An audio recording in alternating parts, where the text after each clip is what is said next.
Salam Kerahiman. Hari ini 18 November. Kita akan baca dari 758 dan 789. Dan kita juga akan mendengarkan sharing dari seorang devosan kerahiman dari paroki MKK. Kita mulai ya. Dalam nama Bapa dan Putra dan Roh Kudus. Amin. Salam Kerahiman. Terima kasih kepada Ibu Esterina yang telah memberi saya kesempatan untuk membacakan dan merenungkan catatan harian Santa Faustina. Nomor 758. Yesus membuat aku menyaksikan lubuk kelembutan dan kerendahan hatinya.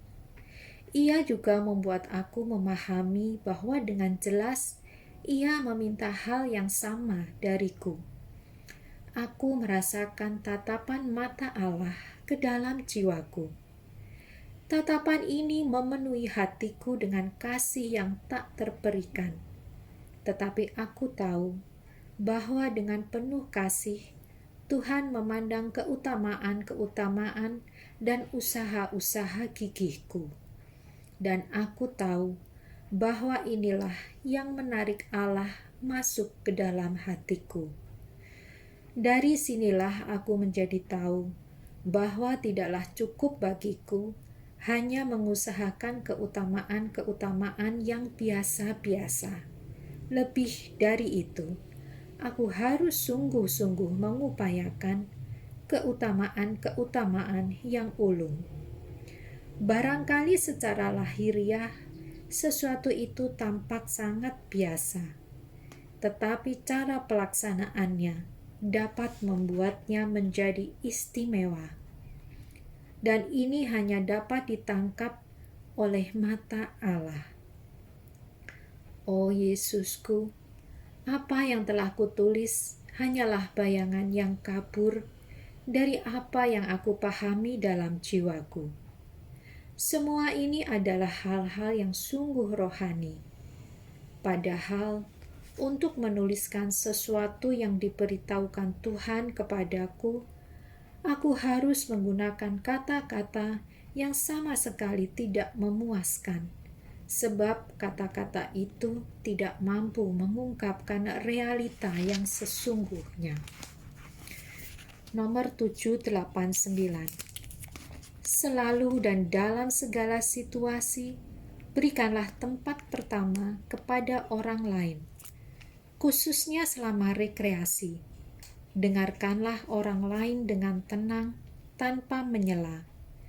Juga kalau seseorang menceritakan kepadaku hal yang sama sampai 10 kali, aku tidak pernah akan bertanya tentang sesuatu yang sangat menarik hatiku.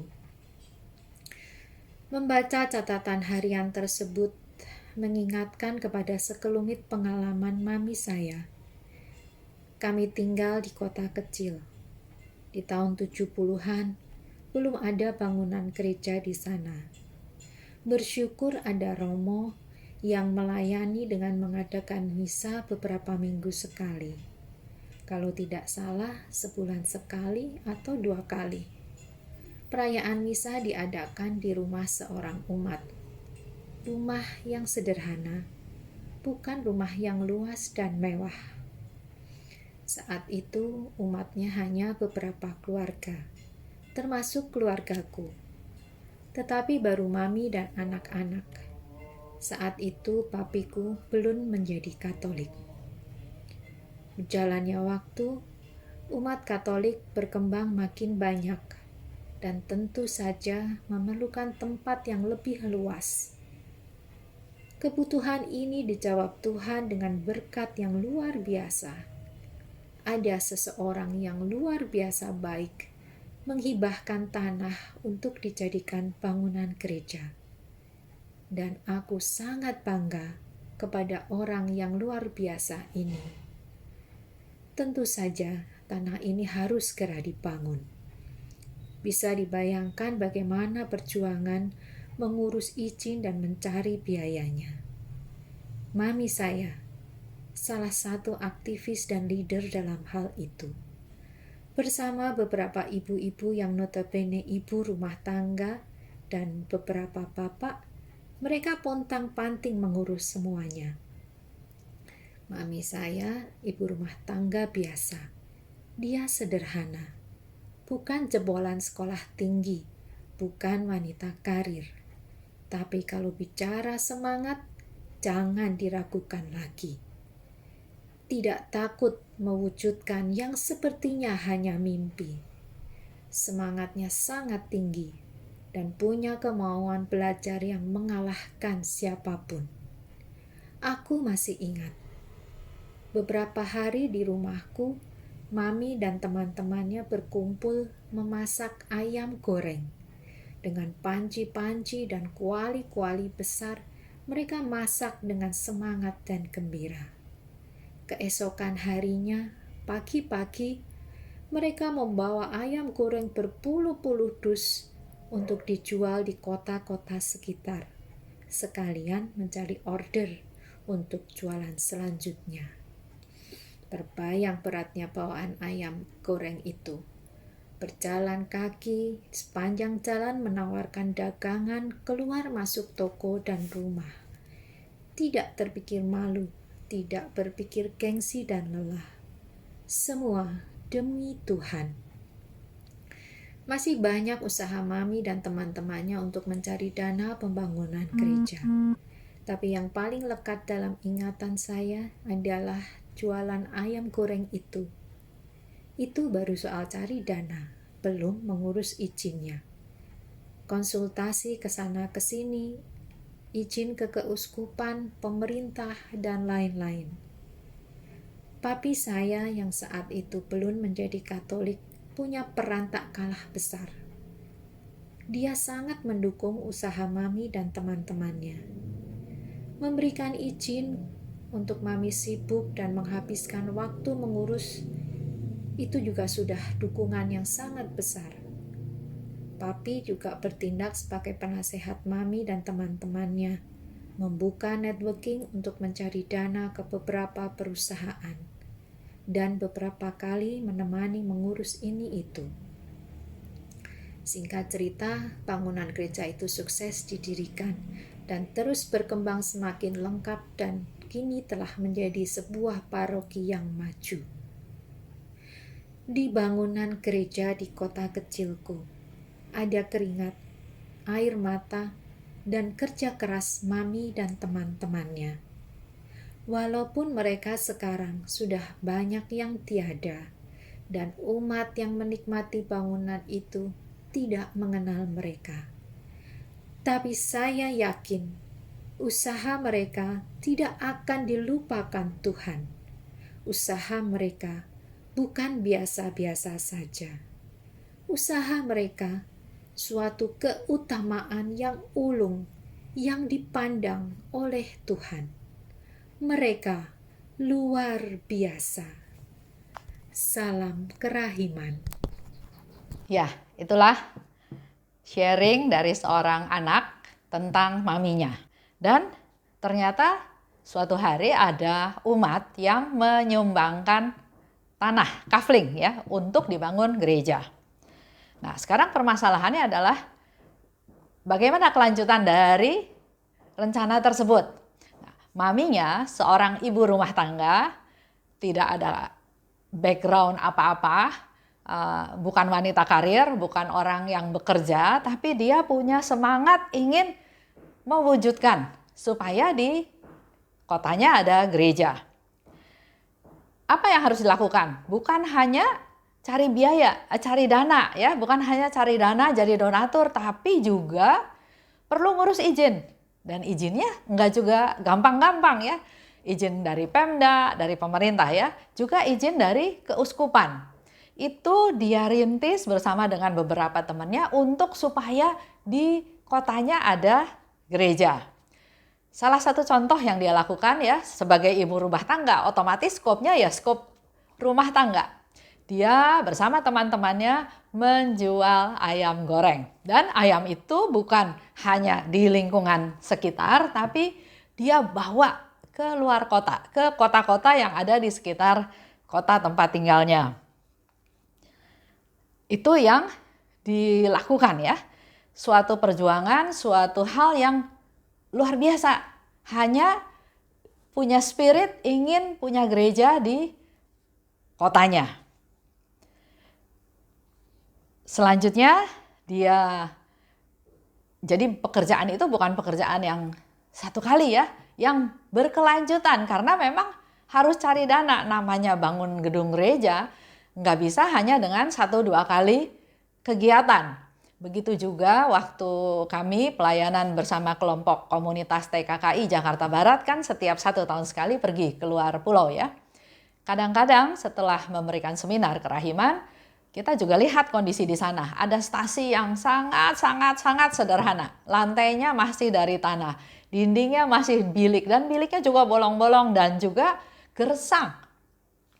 Nah, dari situ kami baru berpikir bagaimana caranya supaya stasi tersebut menjadi lebih bagus, lebih nyaman lah ya dibandingkan dengan kondisi sekarang. Nah, itu biasanya kita cerita sama teman-teman yang mau menjadi donatur, yang punya belas kasih, yang punya kemurahan hati untuk supaya saudara-saudara kita di luar pulau pun, di pelosok-pelosok pun bisa merayakan perayaan Ekaristi dengan lebih nyaman, lebih husuk ya. Nah, begitu pula dengan mamahnya dari anak ini ya, dari maminya dari anak ini. Dia walaupun ibu rumah tangga tapi dia punya semangat. Nah, ini yang mau ditularkan kepada kita semua. Walaupun orangnya sederhana, walaupun dia bukan wanita karir tadi ya, tapi punya semangat dan mau belajar. Kalau Bapak Ibu dengar perayaan Ekaristi hari Minggu yang lalu itu bicara tentang talenta. Ada yang diberi 5 talenta, ada yang diberi 2 talenta, ada yang diberi 1 talenta. Nah, talenta ini walaupun cuma 1 perlu dikembangkan, bukan ditanam. Kita lihat contoh ya, yang punya 5 talenta menjadi 10 talenta. Yang punya 2 talenta dipakai, dikaryakan menjadi 4 talenta. Jangan menjadi yang 1 talenta. Nah, sering kita berpikir bahwa wah saya sih nggak bisa apa-apa. Dibanding orang lain saya nggak ada apa-apanya. Talenta saya cuma 1 dan tidak dipakai. Nah, kita balik ya ke maminya dari mami anak ini ya. Dia jualan, dia cari order, dia cari dana. Itu yang dilakukan, bukan sesederhana itu. Dia jalan kaki ya, keluar masuk toko, nggak perlu merasa malu dan nggak merasakan capek. Capek pasti capek ya, apalagi tahun 70-an. Pasti transportasi juga belum bagus, jalanan juga belum bagus, fasilitas prasarana juga belum bagus ya. Tapi itu yang dilakukan oleh dia. Semua itu dia lakukan bukan untuk diri dia, bukan untuk namanya, tapi untuk Tuhan, untuk bikin rumah Tuhan. Sekarang sudah jadi suatu gereja yang bagus ya di kota tersebut. Maminya memang sudah meninggal. Tapi ini menjadi suatu motivasi, suatu hal yang dikenang oleh anak-anaknya betapa seorang mami, ibu rumah tangga berjuang sungguh-sungguh mau belajar bisa mewujudkan sesuatu yang bukan hal yang kecil ya, ini suatu hal yang besar. Jadi dengan usaha mereka melakukan keutamaan yang ulung, yang dipandang oleh Tuhan. Bukan sesuatu yang sederhana.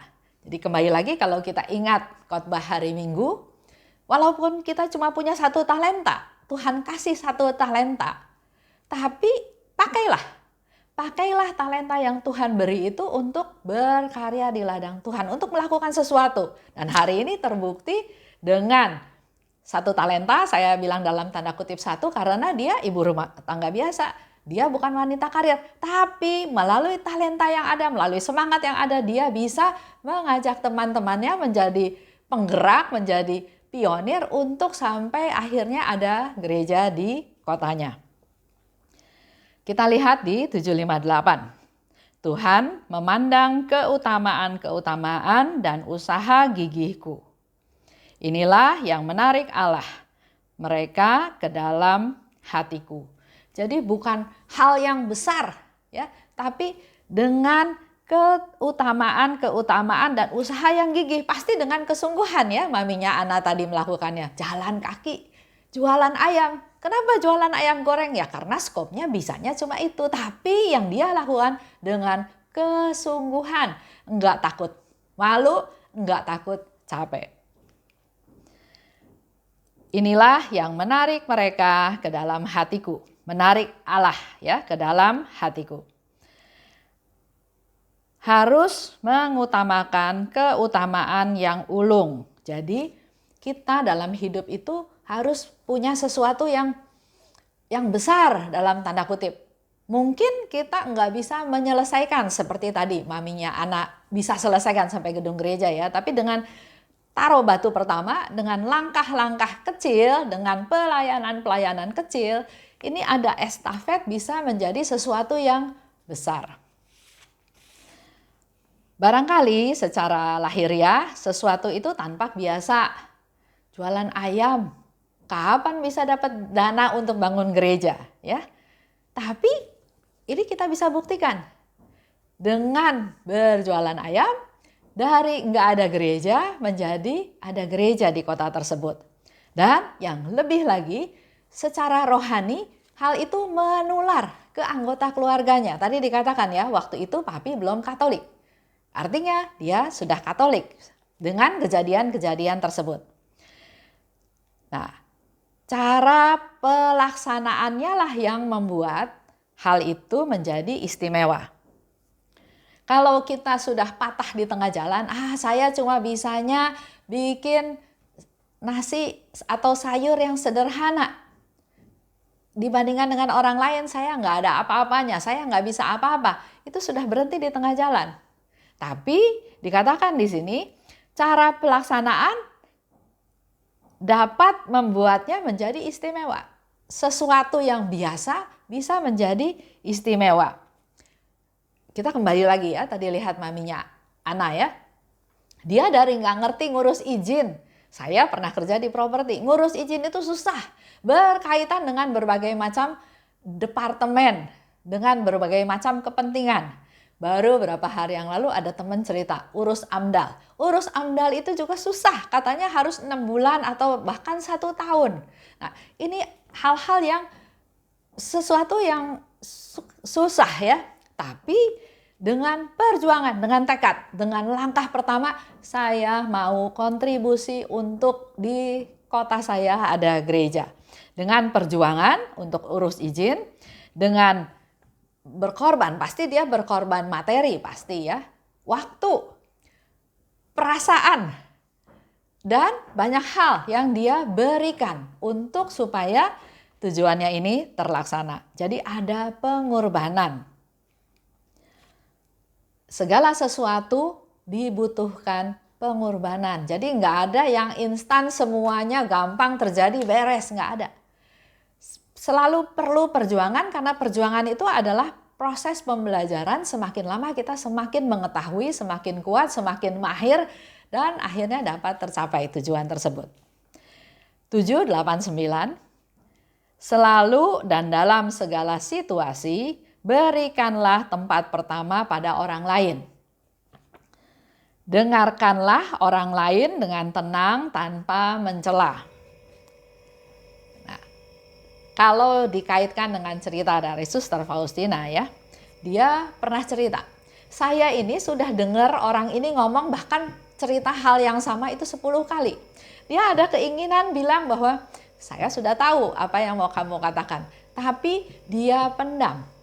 Dia tetap mendengarkan dengan penuh perhatian orang itu bercerita. Walaupun Suster Faustina bilang dia sudah mendengar lebih dari 10 kali. Di sini dikatakan, berikanlah tempat pertama pada orang lain. Hargai dia, dengarkan dia, perhatikan dia. Berikut, dengarkanlah orang lain dengan tenang tanpa mencela. Ya, kalau kita mungkin baru cerita 1 atau 2 kali, langsung bilang, udah saya udah tahu, kamu kan mau cerita ini kan udah kamu ceritakan seminggu yang lalu, ini baru kamu ceritain kemarin, kamu udah pikun cerita lagi. Sering kita bereaksi seperti itu ya. Tapi di sini kita belajar dari Suster Faustina, Dengarkanlah orang lain dengan tenang tanpa mencela. Beri perhatian, hargai dia. Dan tidak bertanya sesuatu yang menarik hatiku. Kalau kita tanya, biasanya kan sesuatu yang kita tanyakan itu adalah yang ingin kita tahu. Nah, di sini salah satu kerendahan hati yang Suster Faustina mau sharingkan pada kita juga adalah jangan bertanya sesuatu yang menarik hatiku. Kalau kita tertarik sesuatu, kita bertanya, mendapat jawaban, kan hati kita senang, hati kita puas. Jadi fokusnya adalah ke saya. Sedangkan dalam kerendahan hati dikatakan jangan bertanya sesuatu yang menarik hatiku. Jadi jangan fokus untuk aku, tapi untuk orang lain, untuk kepentingan orang lain. Ini tentang kerendahan hati. Kalau kita balik lagi ke cerita maminya Ana, dia melakukan banyak hal untuk orang lain. Ada gereja, bukan untuk dinikmati oleh dia sendiri. Kalau bicara rumah, rumahnya juga jauh lebih besar, lebih bagus daripada mungkin orang-orang sekitar, ya. Tapi dia lakukan ini untuk kepentingan orang lain. Untuk kepentingan banyak orang. Untuk supaya Tuhan bertahta. Ada rumah Tuhan yang bisa memberikan rahmat, berkat, talenta lebih banyak ke lebih banyak orang. Itu aja sharing dari Ana ya, cerita tentang maminya. Dia sendiri di dalam parokinya juga bukan orang yang tidak aktif ya, orang yang aktif. Menjadi anggota KOR, bahkan KOR itu suaminya juga dia ajak KOR, anaknya juga dia ajak KOR. Jadi satu keluarga menjadi anggota KOR di paroki. Selain itu dalam masa pandemi ini khususnya dalam masa COVID, dia selain membuat buku juga membuat kerajinan tangan, yaitu membuat rosario, membuat koronka, bahkan juga membuat tali untuk supaya masker itu, kita semua sekarang kemana-mana pakai masker ya, untuk supaya masker itu tidak ditaruh di sembarang tempat yang tadinya bersih malah mungkin jadi kotor. Ini ada sedikit contoh-contoh apa yang sudah dia buat. Minggu depan saya sudah minta kepada Ana untuk men-sharingkan supaya kita-kita, khususnya para lansia di rumah, enggak nganggur, enggak membuang waktu, enggak hanya nonton TV, tapi ayo kita tetap berkarya ya. Dengan beraktivitas, kita berkarya, kita tetap juga melakukan banyak aktivitas. Jangan diam, jangan mengeluh atau jangan putus asa, jangan hanya nunggu kapan pandemi selesai. Tapi mari kita pakai waktu yang Tuhan kasih dengan seefektif mungkin, dengan sebaik-baiknya. Itu aja. Mari kita tutup dengan doa penutup. Dalam nama Bapa dan Putra dan Roh Kudus, amin. Allah Bapa yang Maha Baik, terima kasih atas rahmat-Mu karena pada hari ini Suster Faustina juga men-sharingkan juga hal-hal yang berkaitan dengan kerendahan hati. Jangan fokus kepada diri sendiri. Jangan bertanya untuk kepuasan, keingintahuan diri sendiri, tapi lebih peduli pada orang lain, mementingkan orang lain dan belajar untuk mendengarkan. Berkati kami Tuhan karena kami sering lebih ingin didengar daripada mendengarkan. Biarlah melalui pengajaran hari ini kami juga mulai belajar mendengarkan, menghargai, menghormati, memperhatikan orang lain. Dan secara khusus kami mau berdoa untuk Ana yang sudah sharing tentang maminya. Engkau berkati Ana dan keluarganya, dan juga kami mau berdoa untuk maminya Ana yang sudah meninggal. Kiranya Tuhan sudah memberikan tempat yang indah untuknya di dalam surga, menikmati hidup kekal bersama Tuhan. Bunda Maria, doakanlah kami semua. Santa Faustina, doakanlah kami. Amin. Dalam nama Bapa dan Putra dan Roh Kudus, amin. Salam kerahiman.